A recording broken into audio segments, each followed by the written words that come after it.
ஊத்தங்கரை அருகே அடிப்படை வசதியின்றி தத்தளிக்கும் கிராம மக்கள். குப்பநத்தம் கிராம மக்கள் அடிப்படை வசதி வேண்டி மாவட்ட நிர்வாகத்திற்கு கோரிக்கை விடுத்துள்ளனர். கிருஷ்ணகிரி மாவட்டம் ஊத்தங்கரை ஒன்றியம் நடுப்பட்டு பஞ்சாயத்திற்கு உட்பட்ட குப்பநத்தம் கிராமத்தில் சுமார் 200க்கும் மேற்பட்ட குடும்பங்கள் வசித்து வருகின்றனர். இந்த கிராமத்தில் முறையான குடிநீர் வசதி இல்லை. ஒகேனக்கல் கூட்டு குடிநீர் பற்றாக்குறையாக உள்ளதாகவும், அப்பகுதியில் உள்ள ஏரியில் கிணற்றை தூர்வாராமல் பல வருடங்களாக அப்படியே குடிநீர் வழங்குவதால் குழந்தைகளுக்கு தொற்று நோய் பரவி வருகிறது. அரசு தொடக்கப்பள்ளி மாணவர்களுக்கு குடிநீர் மற்றும் கழிப்பிட வசதிகளுக்கு தேவையான தண்ணீர் கிடைப்பதில்லை. அங்கன்வாடி கட்டிடம் பழுதடைந்ததால் இடித்து பல மாதங்களாக மாற்று கட்டிடத்தில் குழந்தைகள் உள்ளனர்.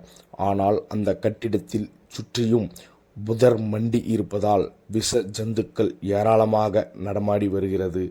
குழந்தைகளுக்கு பாதுகாப்பு ஏற்பட கூடும் என குழந்தைகளின் பெற்றோர் அஞ்சுகின்றனர். மேலும் 1500க்கும் மேற்பட்ட பொதுமக்கள் வசிக்கும் இந்த கிராமங்களுக்கு சுடுகாட்டிற்கு 15 சென்ட் இடம்தான் ஒதுக்கியுள்ளனர். புறம்போக்கு இடம் நிறைய உள்ளது.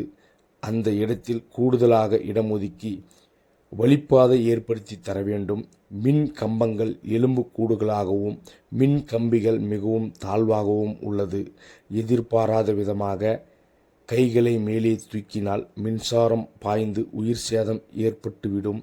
நூலக கட்டிடம் மட்டுமே உள்ளது. நிறைய படித்த இளைஞர்கள் உள்ளனர். நூலகத்திற்கு தேவையான அடிப்படை வசதி செய்து தர வேண்டும். எந்த ஒரு அடிப்படை வசதியும் இல்லாத எங்கள் கிராமத்திற்கு மாவட்ட நிர்வாகம் உடனடியாக தலையிட்டு தேவையான அடிப்படை வசதிகளை செய்து தர வேண்டும் என குப்பநத்தம் கிராம இளைஞர்கள் மற்றும் பொதுமக்கள் மாவட்ட நிர்வாகத்திற்கு கோரிக்கை விடுத்துள்ளனர்.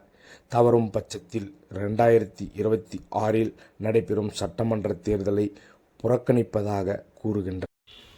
ஊத்தங்கரை வட்டம் நடுப்பட்டு அஞ்சல் குப்பநத்து கிராமம். என் பேர் சின்ராசு. எங்கள் ஊரில் கிட்டத்தட்ட 1500 மக்கள் தலித் மக்கள் வசிக்கிறோம். எங்களுக்கு அடிப்படை வசதிக்கு எதுவுமே இல்லை. ஃபஸ்ட்டு விஷயம் குடிநீருக்கு பார்த்தீங்கன்னா காவிரி நீர் வருது. எங்களுக்கு மாதத்தில் ஒரு 5 நாள் 10 நாள் தான் காவிரி நீர் எங்களுக்கு வரும். ஏன்னா எங்களுக்கு பாயிண்ட் ரொம்ப கம்மியாக வச்சுருக்கிறாங்க. மற்றவங்களும் அந்த குழந்தைங்களை பால்வாடி ஸ்கூலுக்கு அனுப்புறதுக்கு பயப்படுறாங்க. அங்கே பூச்சி பாம்பு எல்லாம் வரும். நாங்கள் எப்படி நம்பி அனுப்புறது? ஒரு கரண்ட் வசதி இல்லை, ஒரு குடிநீர் இல்லை. என் பசங்களை எப்படி நான் நம்பி அனுப்புறது? பால்வாடிக்கும் அரங்கம் எதுவுமே இல்லை. இது ஒரு பிரச்சனையாக இருக்குது. அளிக்கிற கோரிக்கை என்னன்னா, அடிப்படை வசதி எதுவுமே எங்கள் ஊருக்கு இல்லை. அதை செய்து கொடுக்குற மாதிரி நாங்கள் தாழ்மையுடன் கேட்டுக்கொள்கிறோம். எங்கள் பொதுமக்கள் சார்பாக நாங்கள் இதை சொல்கிறோங்க. அதை நீங்கள் நேர்காணித்து எங்களுக்கு அதிகாரிகள் மூலிமா எங்கள் ஊருக்கு விசிட் பண்ணி எங்களுக்கு அதை செஞ்சு கொடுக்குற மாதிரி நாங்கள் மனு கொடுக்குறோங்க. அதை செய்யலைன்னா அடுத்து வர எலெக்ஷனுக்கு நாங்கள் கருப்பு கொடி ஏந்துற மாதிரி நாங்கள் போராட்டம் பண்ணலான்ட்டு முடிவு எடுத்துருக்குறோங்க.